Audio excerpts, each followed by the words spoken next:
Hello, welcome to everyone. Uh, Good afternoon, good morning, good day to you all.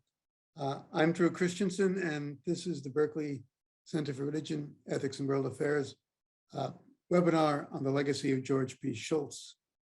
We're real happy to have you here with us today, and we have quite an audience, for which we're very grateful. We will focus particularly on George Shultz's contribution to nuclear abolition, which was the passion of the last years of his life. We all know his many roles in various administrations, but particularly his role as Secretary of State for President Reagan, and then his role in the post-Cold War era in working for nuclear abolition. That's what we're going to talk about today, his commitment to that goal.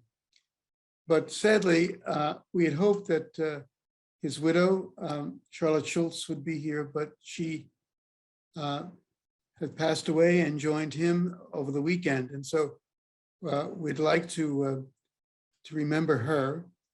And for that, we'll take just a minute of silence. And then following that, Ambassador Goodby will read a couple of commendations. The panelists, when they make their own presentations, are welcome to make comments on Charlotte and their experience of her as well as of George. So without further ado, let's take 30 seconds of silence in memory of Charlotte Shultz.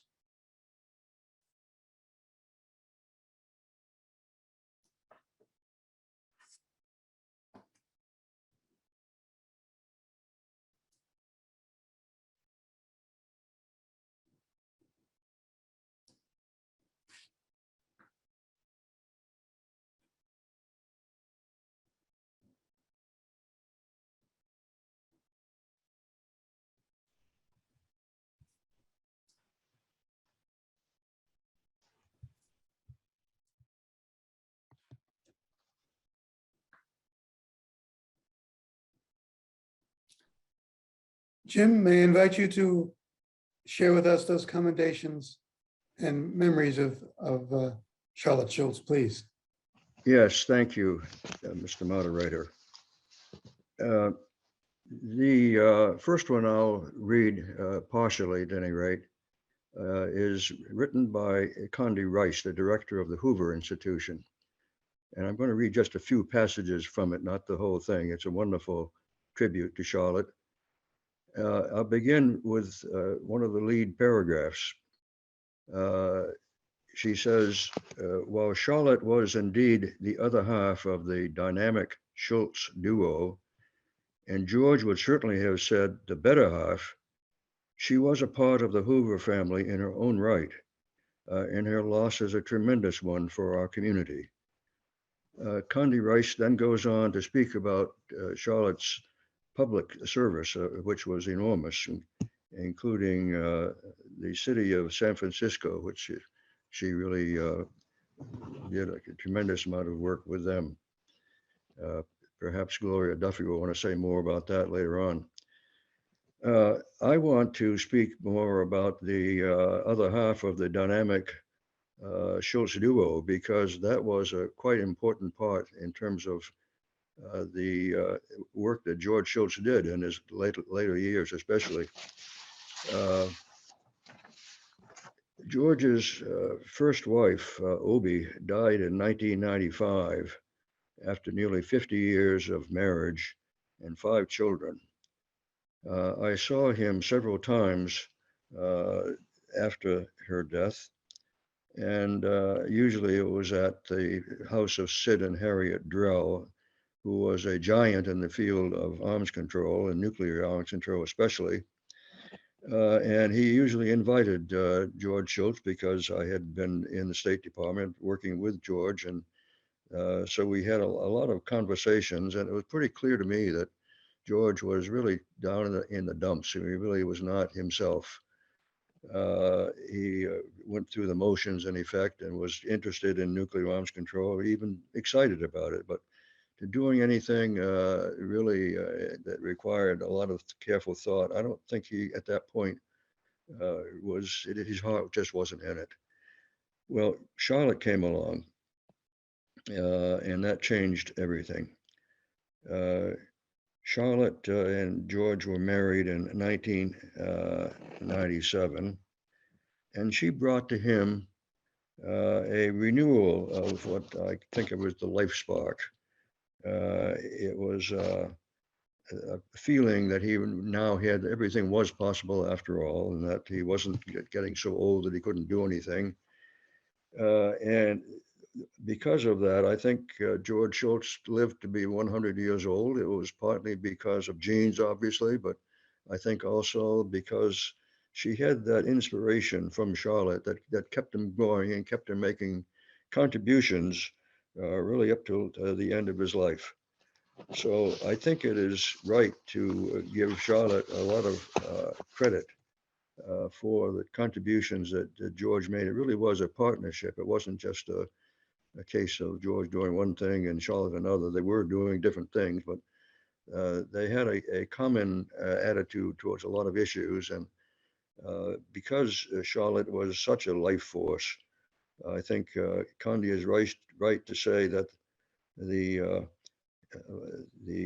impact of her life will be felt by many for years to come, which is another statement that Condi Rice made in that statement she made. I would just briefly talk about Charlotte's last day, which is last Friday. She was at home. I'm relying on the words of David Fedor. David is a staff member at the Hoover Institution who has been a caregiver both for George Shultz in his last days, and also now for Charlotte. And he describes how the friends and relatives of Charlotte came together on Friday morning, essentially to say hello again and say, how are you, and all that sort of thing. But later on, Charlotte passed away. Friends of hers were there. It was a kind of environment she loved. And I think that was the situation that one can say she really lived a full life, did wondrous things. And as David Fedor wrote, she slipped quietly away. And I think that's all I need to say on that subject. Drew, thank you very much for giving me that chance. You're welcome, Jim. And again, any of the panelists who want to comment on Charlotte are invited to do that when their turn comes to speak. Let me just do a few preliminaries before we go directly to the talk with Secretary Perry. I want to thank our partners, which in addition to Georgetown University and the Berkeley Center, are the Catholic Peace Building Network, the Catholic University of America's Institute for Policy Research, and the William J. Perry Project. This webinar is being recorded, and the captioned video will be posted to the event page on the Berkeley Center website. If you registered for today's event, you will also receive an email with the captioned video when it becomes available. In the last 15 to 20 minutes, we will answer questions from the audience. So please join the conversation by opening the question and answer box at the bottom of the Zoom screen and typing in your question. So those are the preliminaries. And so without further ado, let me introduce our panel. Gloria Duffy is the president and CEO of the Commonwealth Club of California, the country's largest public affairs forum. As Deputy Secretary of State in the Clinton administration, she was credited with negotiating disarmament agreements with Belarus, Ukraine, and Kazakhstan. Ambassador Jim Goodby, who is the heart and soul of this event, is an Annenberg Distinguished Visiting Fellow at Stanford University's Hoover Institution. And he leads here in Washington a group that reflects with people in Stanford and at Hoover on nuclear issues throughout the year. David Holloway is Professor of International History and Political Science at Stanford University, as well as Senior Fellow at the Freeman Spogli Institute for International Studies. His research centers around nuclear weapons history, Soviet science and technology programs, the relationship between international history and international relations theory. Secretary William Perry is Professor Emeritus at Stanford University at the Center for International Security and Cooperation, as well as Director of Stanford's Preventive Defense Project. He's the founder of the Perry Project, an organization dedicated to nuclear disarmament. He formerly served as the Secretary of Defense under President Clinton. Lucy Shapiro is Virginia and D.K. Ludwig Professor of Developmental Biology at Stanford University. Dr. Shapiro is also the director of the Beckman Center for Molecular and Genetic Medicine at Stanford. She's frequent public speaker about climate change and the global threat of pandemic. In 2013, President Obama awarded her the National Medal of Science. And Philip Tobin is a consulting professor at Stanford and the Center for International Security and Cooperation. He formerly covered defense and security for the New York Times for nearly 30 years. He is the author of several books, including The Partnership, 5 Cold Warriors, and The Quest to Ban the Bomb. He's currently working on the first comprehensive biography of former Secretary George P. Shultz. Without further ado, I turn over the program here to Secretary Perry. Bill? Thank you very much. You're welcome. Good to have you here. In 1981, Ronald Reagan became president. He was thought to be a nuclear hawk. That was probably an exaggerated assessment, even at the time. But it was believable as long as Al Haig and Kat Weinberger were his spokesmen for nuclear and Russian issues. All of that changed when George Shultz became the Secretary of State, replacing Al Haig. George told me that he had many meetings with Reagan, talking about Russia, talking about nuclear matters. I would say educating him, but George never used that term. This led to President Reagan calling the Russian ambassador into his office and talking with him. He had never met him before, and then led to contacts with the Russian president. In time, this led to a relationship between Reagan and Gorbachev, and led to Reykjavik. This was the most important, most serious discussion on nuclear issues ever held between the United States and Russia, maybe even to this day.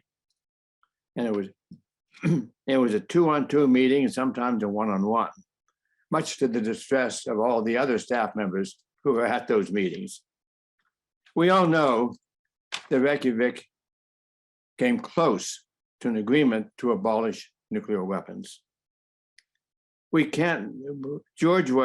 All this time, George was encouraging Ronald Reagan to move forward on this, and was deeply disappointed when the meeting was finally broken off on the inability to reach an agreement on the AVM program. Even without an agreement, this was an epic, historic meeting. I give both Reagan and Gorbachev great credit for that, but I also give George Shultz at least as much credit. 20 years later, George held a symposium to revisit Reykjavik. What if we had actually reached an agreement? Would it have been good or would it have been bad? I can tell you that at that meeting, there was much disagreement on the answer to that question. Many people at the meeting thought we were lucky to have gotten off without an agreement. Others, like myself, believed it was a historic failure. But after the meeting, George and Sid Drell and I met, and we agreed that the agreement actually was a good agreement, it had been made, and that we should launch an effort to revisit the question of whether we should have the abolition of nuclear weapons. That resulted in what came to be called the Gang of Four. Shultz, Nunn, Kissinger, and myself writing an op-ed in the Wall Street Journal, later followed by several other op-eds, promoting the idea of abolishing nuclear weapons. This caused a huge stir in the world, not because our op-ed was so brilliant, but because these were four well-known Cold Warriors promoting the idea of nuclear abolition. So it really was a very exciting period of time. We followed that op-ed over the next several years with 3 other op-eds. And during that period, we made visits all over the world promoting this idea. I can tell you, those were very exciting times. One of the interesting developments during that period, remembering now that George was a friend of Arnold Schwarzenegger, or I should say Charlie was a friend of Arnold Schwarzenegger, and George became a friend of Arnold. And Arnold at the time was governor of the great state of California. And Arnold invited us down to have to Hollywood. We had just finished a video promoting our ideas called The Nuclear Tipping Point. I'll show you some of you may remember that video, but in any event, when we finished that video, George and Arnold agreed that we would have the premiere of it in Hollywood. And I can tell you, I will never forget that meeting. We were walking down the red carpet into the theater to watch this premiere performance with Arnold and his beautiful wife in front and George and Charlotte following and the other 3 of us trailing behind. It was a magnificent and a memorable meeting. After that meeting, another great event happened, because shortly after President Obama became president, he called us back to Washington, the 4 of us, to meet first of all, in his office, where he told us he fully supported the idea we were promoting, the ideas in our op-eds, and the idea that was promoted in the video. And then he went on to invite us to the White House Theater, where he had his all senior staff members assembled, including the Defense Department and military people. And he introduced, and they were all there to watch a showing of our video. And he introduced the video by saying the ideas in this video of abolishing nuclear weapon were his ideas as well as ours. And he hoped all of them would watch the video and support those ideas. Shortly after that, President Obama negotiated the New START agreement. Looking back to that moment in history, I believed then, I let myself believe, really for the first time, that it might actually be possible to carry out this mission impossible, which we embarked on, which is achieving the abolition of nuclear weapons. We had gotten right to the brink of abolition. And then it all collapsed. The New START Treaty was not ratified. President Obama found the opposition in the Senate was so strong that he could not muster the 2/3 majority needed to pass it. So President Obama, in desperation, made huge concessions to people holding out on the treaty, and the concessions involving a major buildup in the nuclear arms, a new generation of nuclear weapons. He had decided it was not worth the political cost to pursue the abolition anymore, and he basically dropped it and proceeded with this plan of going ahead with a nuclear arms buildup. Well, George and the other 3 of us were devastated, but George was nothing if not a realist. He recognized what had happened and understood what had happened. He realized we had lost the battle. And he basically shut down at that point the Gang of Four. But George and I continued to believe in abolition, and we shifted our effort not to this mission impossible, but on doing and achieving smaller steps, which would at least reduce the danger of nuclear weapons. I must say, even those smaller steps were very difficult to implement. In sum, George did not achieve the great victory he was seeking and to which he gave so much of an effort. But he brilliantly led the effort, which I would call a mission impossible effort. No one else had the vision to do that. No one else would have come so close to it. It was an honor to know George, an honor to work with him. He had a unique combination of vision of what ought to be, an incredible skill to try to make what ought to be an actuality. Even if he did not achieve this great victory, my sum on George is that no one else had the vision to try, and no one else could have come so close. George, we love you and we miss you. Thank you, Bill. I'll have some more questions for you later. Let me move on to Gloria Duffy. And Gloria, please share with us your memories of George and your role in his involvement in nuclear abolition. Thank you, Father Christensen. I'm honored to join my friends today to honor George Shultz. First, a word about Charlotte and, of course, George. They were such partners. I keep thinking of the rooms I will be in the future where I will look for the two of them. George seated with his silver-headed cane and his lapel pin with red, white, and blue rhinestones in the shape of a top hat, and Charlotte, often with a microphone, smiling warmly as she welcomed people to an event, calling Mr. Shultz jokingly, "my secretary," and sadly, they will not be there.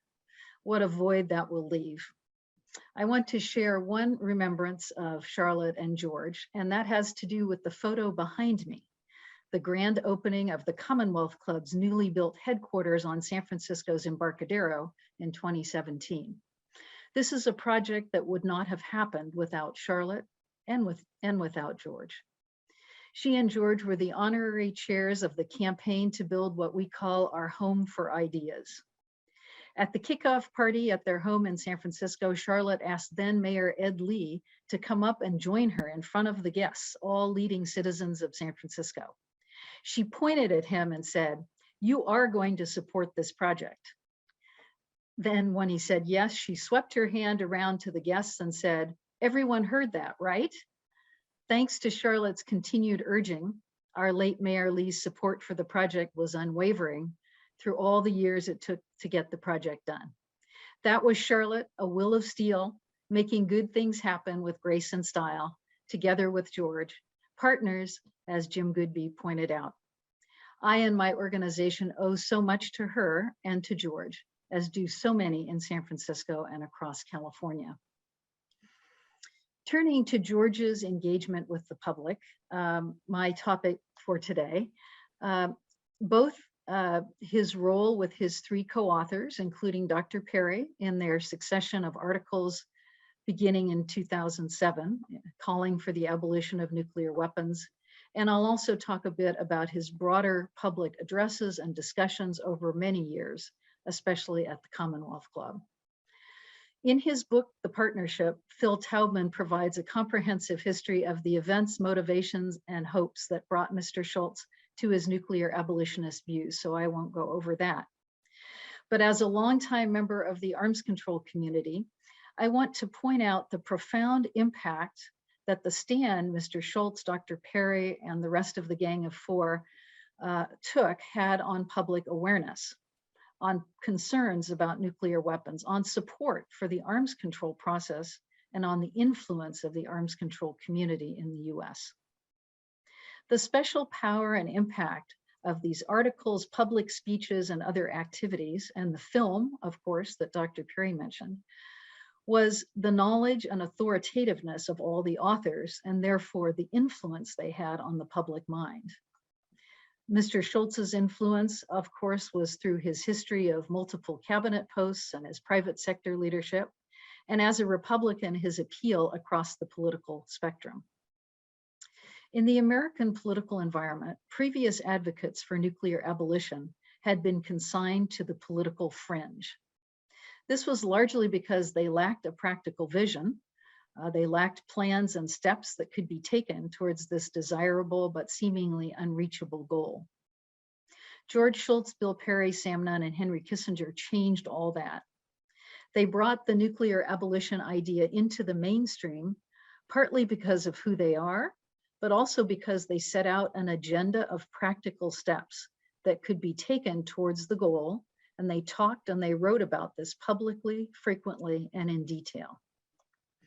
Their articles began in 2007 by stating the increasing dangers of nuclear weapons, the concern that non-state terrorists could get a hold of nuclear weapons, other destabilizing trends, the lack of negotiations, the lack of cooperation and communication between countries that had nuclear weapons about reducing and controlling them.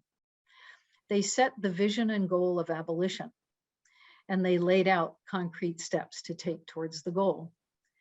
By doing this, they reinvigorated the national awareness about the danger of nuclear weapons and what could be done to diminish the danger.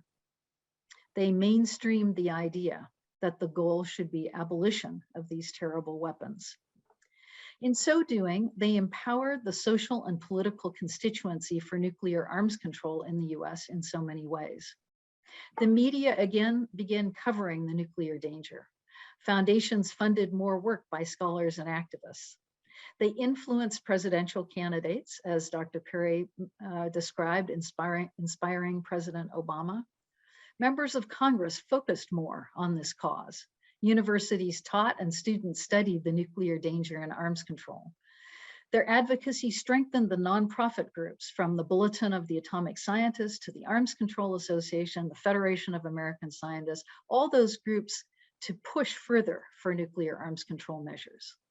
And largely because of their work, the following decade was productive for efforts to restrain nuclear weapons, including the New START Treaty and the Iran Agreement. Now, I must note that while the influence of Mr. Shultz and Dr. Perry and the group was great, there has been a lot of backtracking since that time. We've seen the abandonment of the INF Treaty, the Open Skies Treaty, the Iran Agreement, and the fraying of other arms control regimes. The issues that motivated the group to start their public advocacy are still pronounced today, as the US and Russia modernize our nuclear weapons, as China expands its nuclear arsenal, as the development of hybrid cyber and space weapons grows, and the issues that all these trends raise now for strategic stability through the blurring of the line between conventional and nuclear weapons and possibly greater dangers of escalation. In the spirit of Mr. Shultz, it is just as urgent today as it was in 2007 that we pursue practical steps to reduce these dangers. Thankfully, many are continuing this work. There is a public base and awareness of the work, and we must all rededicate ourselves to it and engage younger generations in this work. Since he began his public life, Mr. Shultz was always dedicated to sharing his views with the American people, to an informed, engaged citizenry. He spoke frequently at the Commonwealth Club, every year or two, starting decades before the Nuclear Abolition Initiative. And he told me, by the way, with his classic wry sense of humor, that he appreciated the Commonwealth Club for the simplest of reasons. Our programs always started and ended on time. From his 1985 speech on why we must have a relationship with the Soviets, to his talk with John Chauvin in 2009 on Social Security and healthcare reform, to his last conversation, The Emerging New World, which was 1 year ago yesterday. He frequently shared his wisdom on many topics, knowing that all public policy should be based on public knowledge and support. When they started pursuing nuclear abolition, Mr. Shultz, along with Dr. Perry and others of the group, knew they needed to build public awareness and support. They spoke many times at the Commonwealth Club and elsewhere about their nuclear abolition initiative, reaching and inspiring hundreds of thousands of listeners and viewers. The last conversation I had publicly with George a year ago was with Jim Timby and Stanford demographer Adele Hayutin about the policy implications of major demographic trends. He and Jim Timby had written a book, A Hinge of History, pointing out trends: the global population shift to Africa, the aging of the European population, the impact of AI, the rise of social media, and their social, economic, and political implications. Perhaps one of George's last instances of a major public presentation, he passed away 2 months later. In our conversation, he was so positive and optimistic. His view was that the US was best positioned to adapt to these trends and would turn them into positive world leadership. In recent years, George advocated for policy changes also to address climate change. When I saw George at Charlotte's events, I would always go to sit beside him and chat privately for a bit. And he told me a number of stories during these chats. In closing, I want to share a couple of those stories that had to do with his concern and actions to address climate change. He told me that as a member of the board of General Motors in the 1990s, there was a board visit to the GM test track. He saw a prototype of a car called the EV1. He said he told the General Motors management, "You need to produce that car." It was the first commercially available fully electric car. They did produce it. My husband and I all drove EV1s, and it broke the ground for what later became the development of Tesla and other electric cars. Second story, in 2006, as a fellow Republican, he said he had told Arnold Schwarzenegger to support AB 32, California's first and path-breaking climate change bill. Schwarzenegger did, and it became the model legislation for the nation and the world. George Shultz was one of our wisest, most knowledgeable, most effective, and most publicly oriented leaders for the betterment of humanity ever. Rest in power, George and Charlotte. Thank you, Gloria. That was wonderful.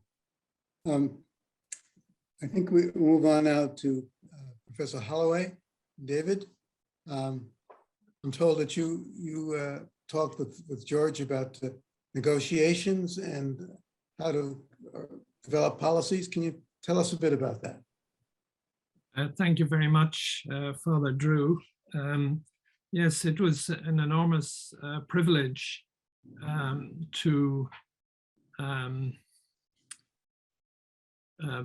work with George, or to be part of the group that he assembled at Stanford to discuss nuclear issues.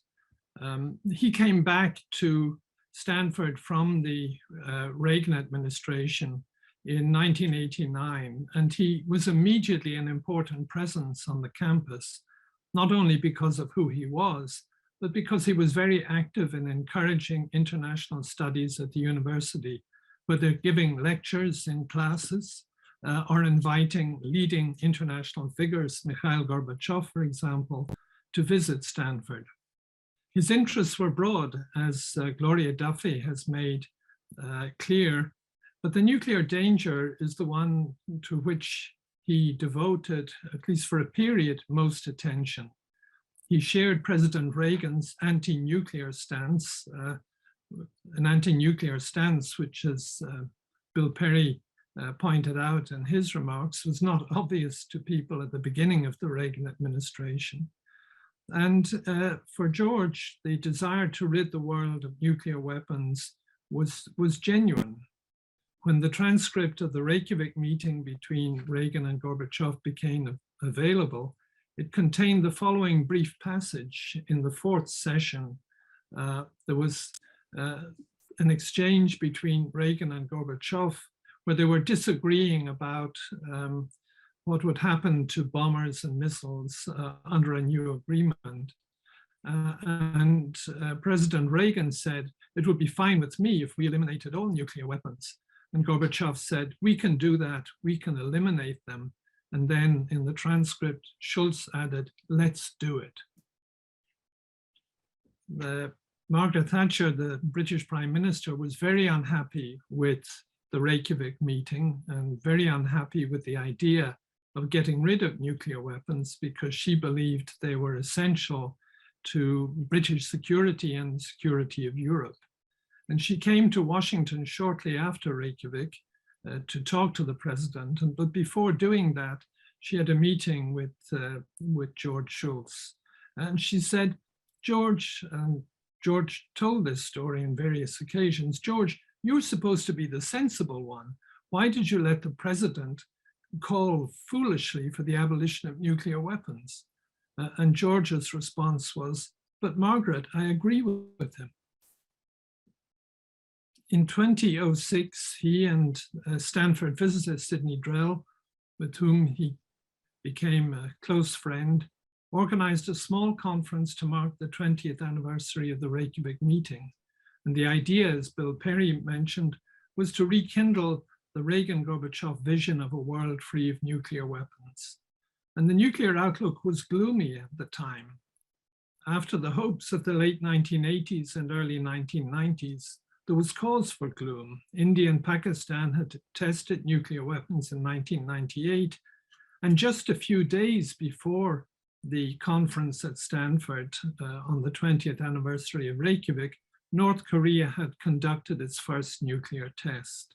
So as I recall it, there was very little optimism at the meeting about the future of arms control or of the nuclear order. So the first op-ed grew out of that conference. It set out a number of steps that arms controllers had been calling for, among them further reductions in nuclear forces, de-alerting of US and Russian strategic nuclear forces, the elimination of short-range nuclear weapons designed to be forward deployed, ratification of the Comprehensive Test Ban Treaty. But of course, what was most remarkable is that the Gang of Four framed these questions or framed these measures as steps toward the creation of a world free of nuclear weapons. And to the surprise and gratification of the authors, the article elicited wide attention around the world, and the response was overwhelmingly favorable. Of course, it was partly, as Bill Perry mentioned, that this was for well-known Cold Warriors who are now calling for the abolition of nuclear weapons. As Gorbachev said soon after their article appeared, these were not men known for their utopian thinking.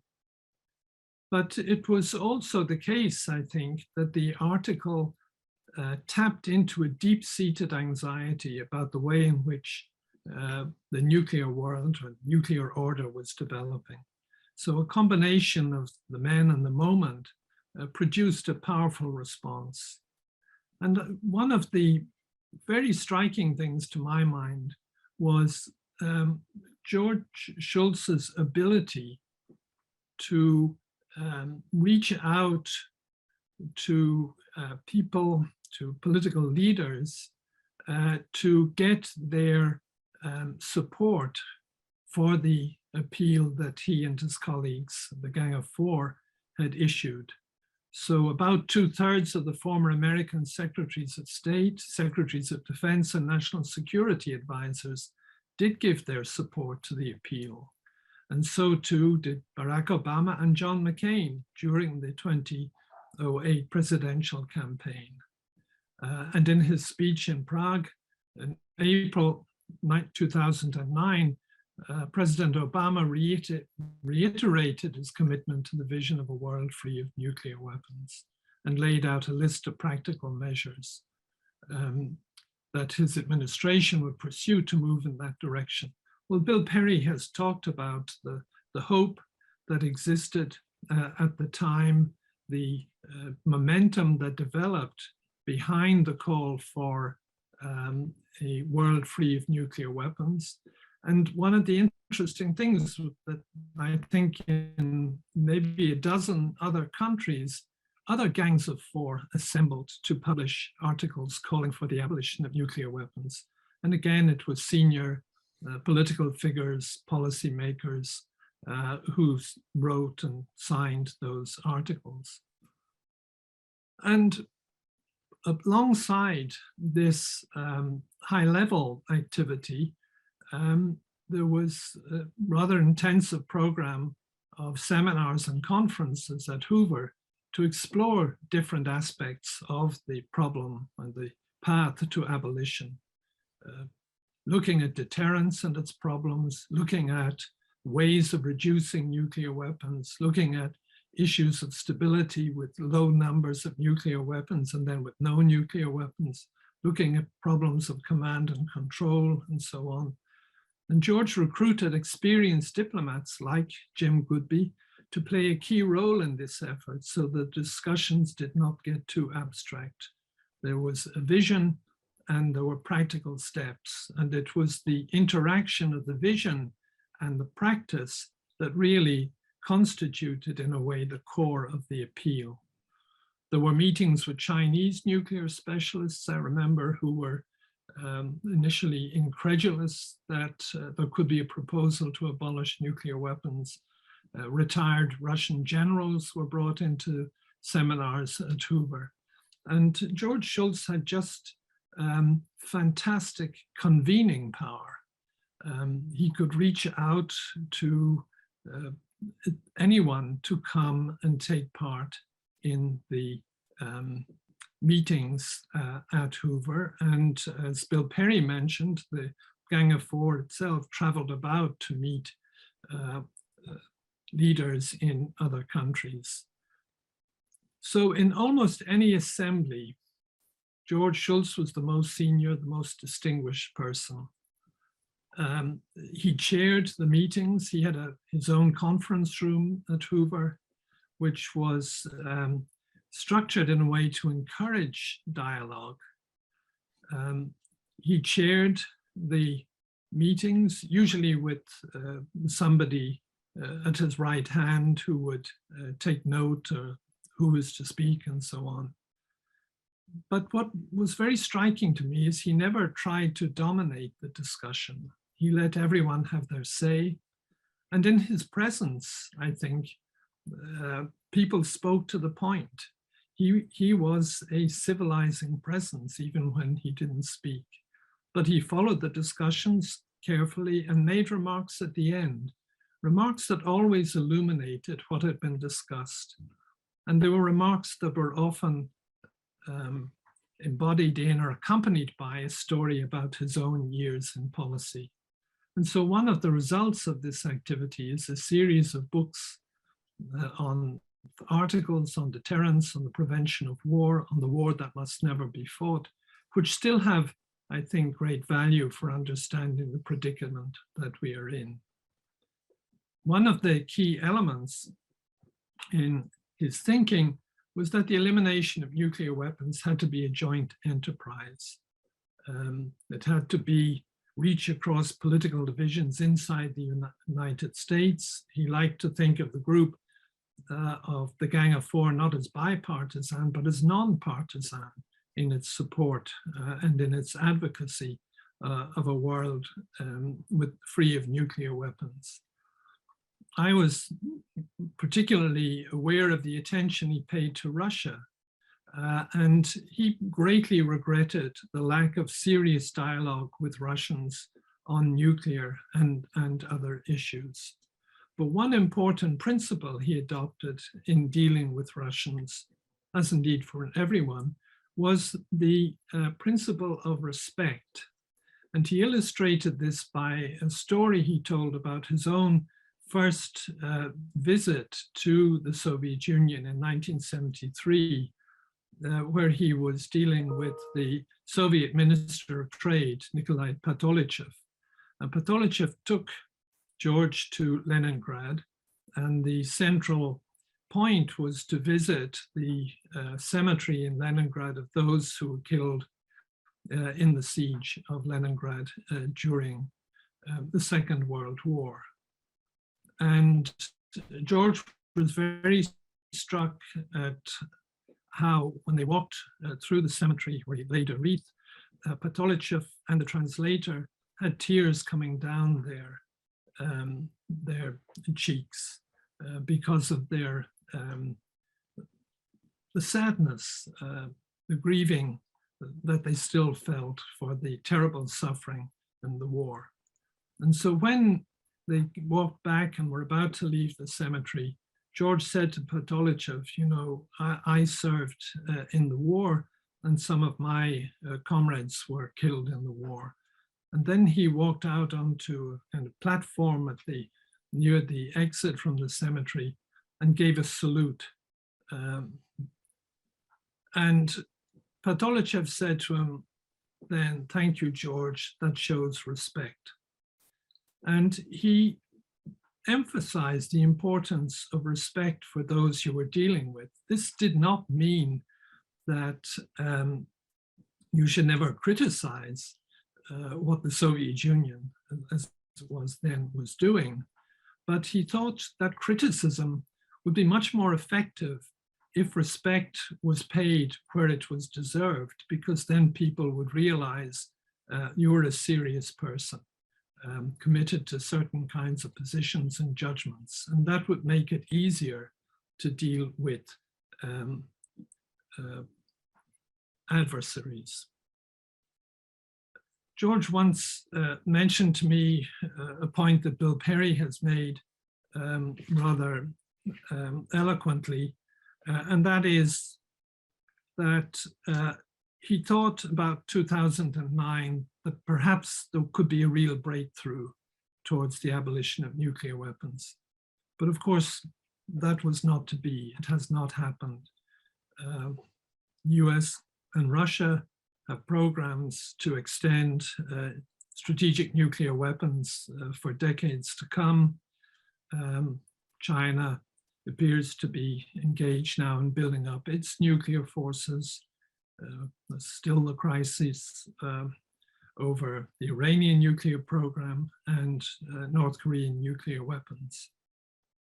So the current situation is discouraging, but I think it would be the last thing that George would want us to do would be to give in to a sense of despair. And I think that the legacy that remains from the George and his colleagues in the Gang of Four, and Sid Drell, who, though not one of the four, was an important figure in all of this, is that we need to keep trying, we need to keep pushing, we need to learn, first of all, to avoid the worst dangers, but also to try to move towards a world free of nuclear weapons. There's a legacy of ideas, a legacy of proposals, and there is the encouragement that comes not from failure, but of course, but the encouragement that comes at least partially from coming close to success. And I want to end by a comment on Charlotte Schultz. Jim has spoken and Gloria have spoken eloquently about her. George was fortunate, I think, to have two very happy marriages. Charlotte, as Jim said, rekindled, if you like, the life force in George. And for those of us involved in the project and the work at Stanford, she was a wonderful presence, not only in invigorating him, if you like, and giving him new hope, but in showing all of us that good relations, good cheer are an essential part of diplomacy, and that even though we were involved in a serious business, that business could also be fun. Thank you very much. Thank you, David. That was very good. Very warm appreciation of Schultz's character and how the character contributed to his effective diplomacy and leadership, even in civil society. Now we'll turn to Professor Shapiro and reflections on George's legacy with respect to things like climate change as well as nuclear weapons. Lucy? I'm going to pivot a bit in my comments to George's concern about placing the nuclear threat in the context of the global environment. George was a very broad thinker, and he had an enormous sense of how important knowledge was and understanding the deep context of things that he was concerned about. And I remember when I first met George, more than 30 years ago, at a lunch at Stanford at the medical school that he had arranged, because he wanted to understand how the advent of genetic engineering would affect the world economy. And I remember being stunned by this, genetic engineering in the world economy.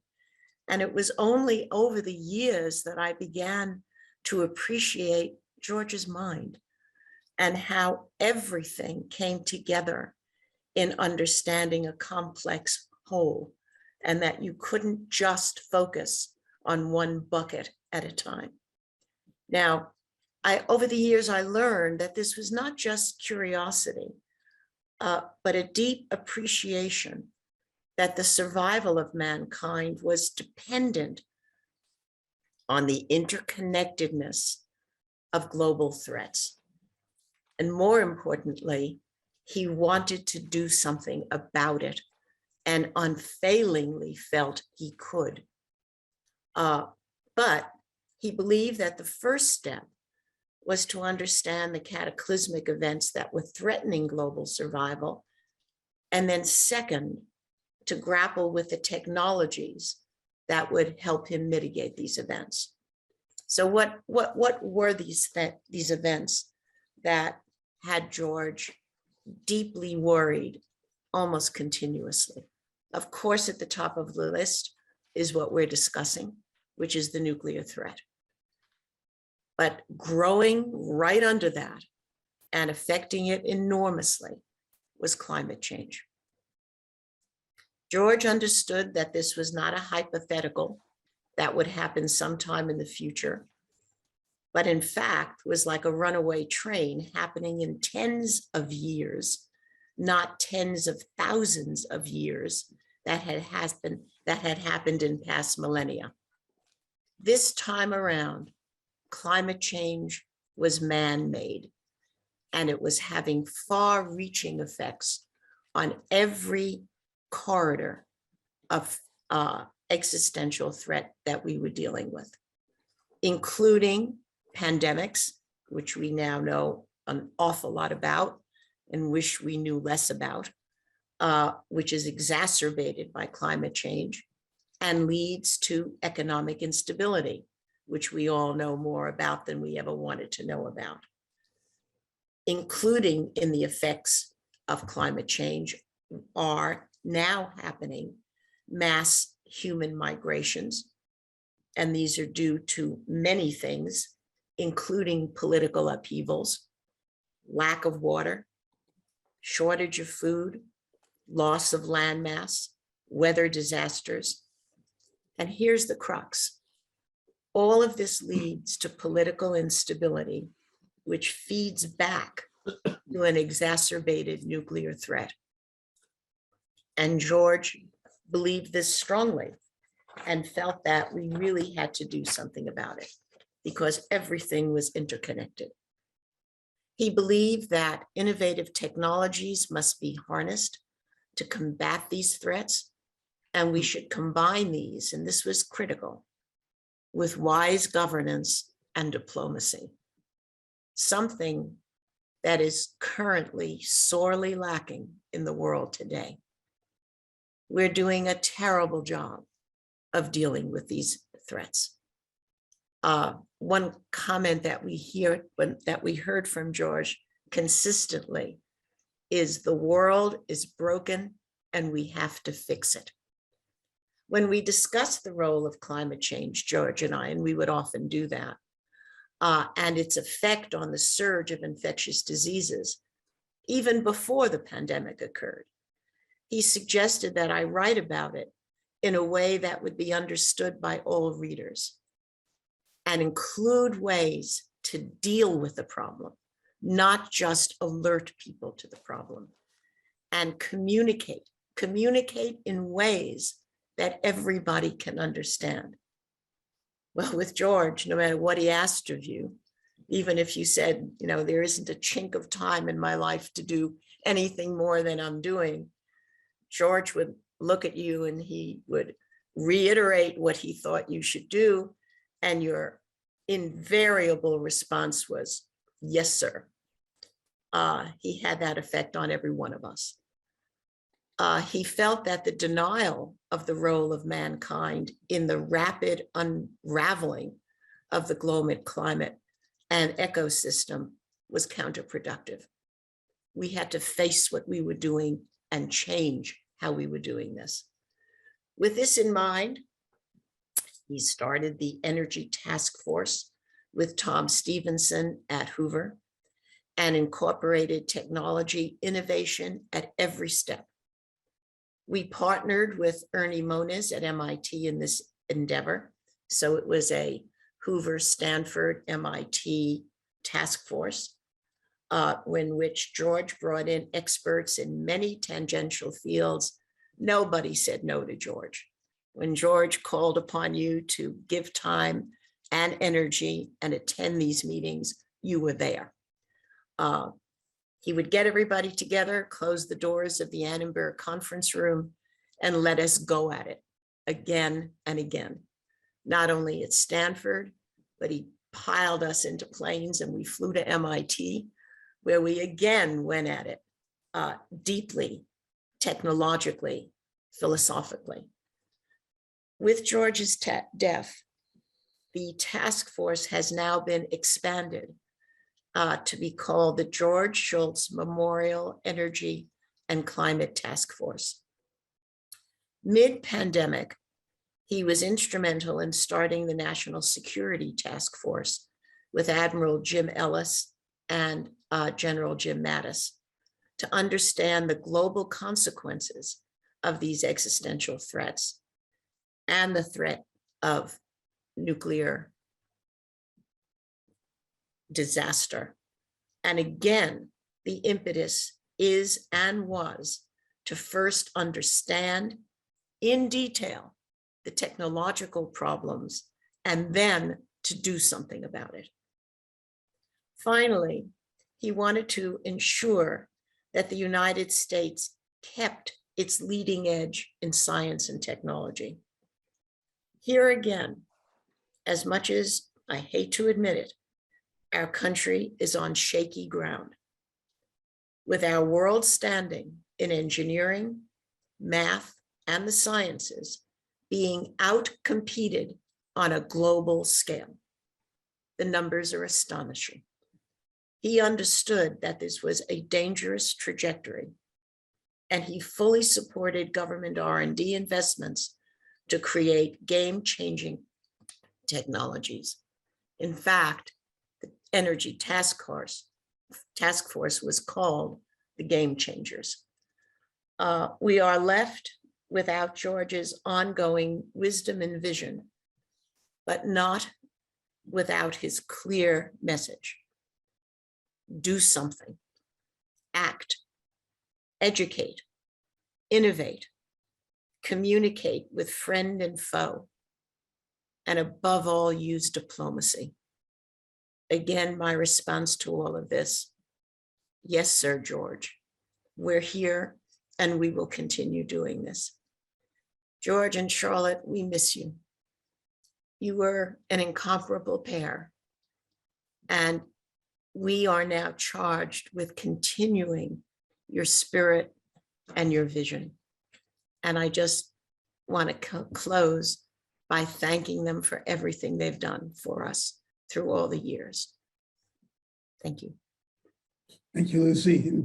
Done with feeling and giving us a real sense of how character drives mission. And I think in George Shultz's case, that's a really very important thing. So with that, I think the man who's going to tell us more about George Shultz's character is Phil Tubman. Phil? Thank you.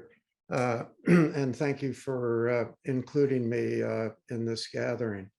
So the biography of George Shultz that I have written which will be published in 2022 or early 23 by the Stanford University Press, is entitled In the Nation's Service, The Life and Times of George P. Shultz. And the origin of the book tells you a little bit about George itself. He and I were at a luncheon before a Stanford Cal football game, the big game, one of the big sporting events in the Bay Area.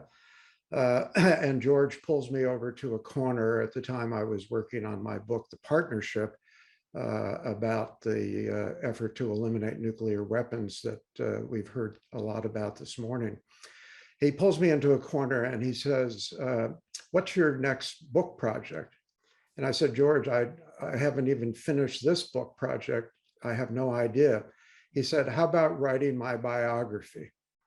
And that began a process that led eventually to my agreeing. And at the time I told him I would do it. Again, I think this says something about George. I said, George, I'm pleased to take on this project. It's an honor to do it, but let's be clear about one thing. It's your life, but it's my book. And he readily agreed to that. So there began a kind of journey of discovery for me about George. And I think maybe what I can add to the discussion this morning is, I hope, a little bit of insight into how he approached the world and why he did the things that my fellow panelists this morning have talked about. And I think you've got to go back to his childhood. He grew up as a single child with loving parents. And I think this term that has often been associated with George and that he loved to tell people, trust is the coin of the realm, a policy and philosophy that he applied throughout his life, was really born during his childhood in the trust that existed in the Shultz home. And then as he went on in life, he became convinced that almost any problem could be solved. And one of his favorite phrases, which I think he applied, and you can see throughout his career, was that when you argue over principle, it's very hard to come to agreement. When countries like the United States and Soviet Union argue over principle, agreement is almost inconceivable. But when you see the issue as a problem to solve, then you can make progress. And George was terrific at that. He applied that kind of philosophy earlier on in his life when he focused on labor issues. Remember, long before he became Secretary of State, he was Labor Secretary in the Nixon administration. And in that job, I think he came to apply and advance his idea that if you brought people together, you could solve the most intractable problems. And he did that. So then fast forward to the Reagan administration. He's brought into Washington to succeed Al Haig, as Bill Perry recalled. The administration was in turmoil to some extent. And George was viewed by many of the people around President Reagan as a threat because they felt that he might be, quote unquote, soft on the Soviet Union. And he spent the first 2 years as Secretary of State struggling mightily against enormous opposition among the key advisors around the president. It included the Defense Secretary, Caspar Weinberger, the Director of Central Intelligence, Bill Casey, the National Security Advisor, Judge Clark, William Clark, and a coterie of White House staff members. As I lay out in the book, the first 2 years were years of enormous frustration for George. But what he applied that made a great deal of difference over time was, number one, He was very patient. He would keep going to the White House and getting rebuffed by the people around Reagan, but he never gave up on Reagan. He was a great listener. He would listen to people with a kind of tolerance that most senior officials in Washington don't have, and also an absence of ego, which almost nobody in Washington had during that era except George. And then came the turning point in many ways, which was a very snowy night in February 1985, when George had all but, 1983, George had all but given up at this point. He had already threatened to resign once as Secretary of State. And the Reagans couldn't get up to Camp David that weekend as they had planned. So Nancy picked up the phone, Nancy Reagan, and called the Schultzes and said, why don't you come on over to the White House for dinner tonight? It was a Saturday night. The snow was deep in Washington. It was, several feet of snow, one of these monumental snowstorms that occasionally hits Washington. They made their way over to the White House, and that night, seated at a small table in the family dining quarters upstairs, Shultz came to recognize that despite all of Reagan's belligerent rhetoric about the Soviet Union, despite all the opposition to trying to improve relations with the Soviet Union around Reagan, Reagan actually wanted to do that. And he knew from that night going forward that, as he said, Reagan had his back. And you can track, as I do in the biography, his monumental effort to overcome the opposition and eventually his success, which of course was reflected, among other things, at Reykjavik. So let me close with a few comments about the power of personal relationships, which were very important to George Shultz and played a huge role in his achievements as Secretary of State. And the best way I can illustrate that was his relationship with Eduard Shevardnadze, the Soviet foreign minister. He replaced a grim and unmovable figure, Andrei Gromyko, who had served as Soviet foreign minister for decades. Shevardnadze came from the Soviet Republic of Georgia, a wonderful, kind of colorful, ebullient society. He was a man who liked to make friends. And when George first went off to meet him in Helsinki, he said to Obi, his wife at the time, you know what, let's see if we can establish a personal relationship with this new foreign minister. Why don't you come with me to Helsinki? And so they went, and there George introduced himself to Shevardnadze with a great show of graciousness and respect. And that led to the development of a wonderful friendship. Yes, it was a professional relationship, but it was also a friendship. And years later, long after George had left the post of Secretary of State, and Shevardnadze had returned to Georgia and then been ousted as president of by then the independent nation of Georgia, I went to Tbilisi to interview him. He had advanced Parkinson's at the time. It was with great difficulty that he got up from behind his desk and moved over to a sofa to talk with me. And then he instructed an aide to go to the corner of his office and pick up a stack of papers to bring to him. The aide brought them over. He looked at them. He handed them to me, and he said, Phil, these are the Christmas cards that George and Charlotte Shultz sent to me over the last 10 years. I cherish them. That to me captured the nature of that relationship and the importance of it in the Shultz time as Secretary of State. Thank you. Thank you, Phil. That really gives us a sense of his his character and his sensitivity to personal relations, which I think it was a secret to his success. So, Jim Goodby, would you like to say a word before we go to Q&A? I was saying that this has been the best description and analysis of George Shultz as a person, as a statesman, as a family member that I have ever heard. And I congratulate all of you for doing this. You brought tears to my eyes. I hope we can do something more, but I do want to leave time for people to ask questions from the audience. So I'll stop with that comment. Thank you very much. Thanks for that latitude. So let's go to the questions now. So there's a question about the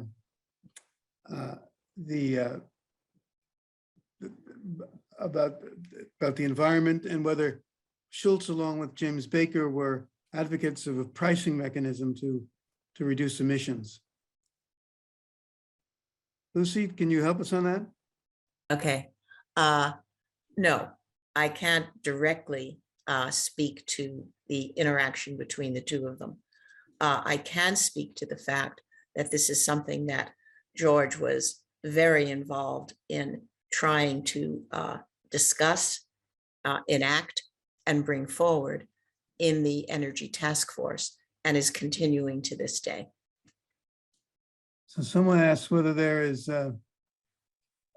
hope for following the philosophy of trust as the coin of the realm in the present partisan environment.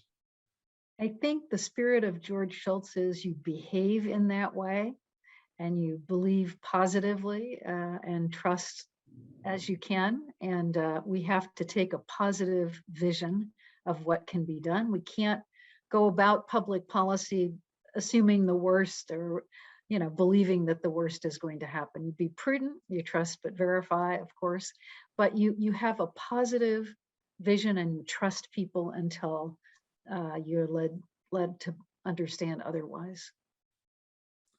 We have an historical note from, let's see here, Metropolitan Seraphim Kikotis, and he writes, the late Honorable George P. Shultz helped also out our initiative in cooperation of the community of San Egidio and Georgetown University for an important interfaith meeting during the collapse of the regime in Iran, and no any diplomatic contact between the people of Ayatollah Khomeini and the West and the international community. There's a photo at the reception of the reception area of the university for this meeting. As it succeeded to bring there with some of their religious leaders from Iran, there was a restoration of diplomatic channels to start negotiation on nuclear developments between Iran and the West and the international community. It was an honor and a blessing for me to be there in the important initiative. In fact, the architect of the initiative was the late George P. Shultz, as I remember. He told us we should protect humanity, and dialogue is our way to build peace. May God rest his soul, and to follow all of us, his spirit to protect humanity. The best way to show our respect to him is to abolish nuclear weapons. Okay, sorry for stumbling through that.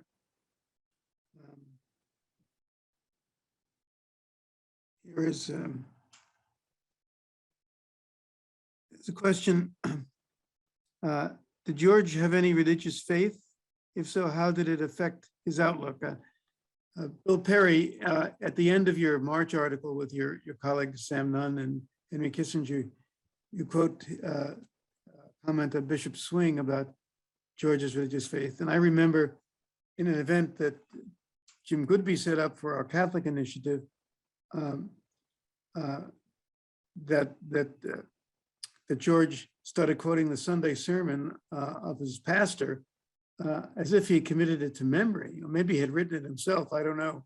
but it was really quite a remarkable moment. I remember Jerry Powers from Notre Dame saying that we were there to talk about religion, and here George Shultz was more religious than the three of us. Can you say anything about his religious inspirations, Bill? I don't think I'm a good source of information on that. Perhaps Gloria could make an assessment of that. I never discussed the issue with him. Okay. Gloria, could you comment? Just very briefly, I think he was pretty ecumenical. He was an Episcopalian. He was a member of Grace Cathedral in San Francisco, as was Charlotte, very active members.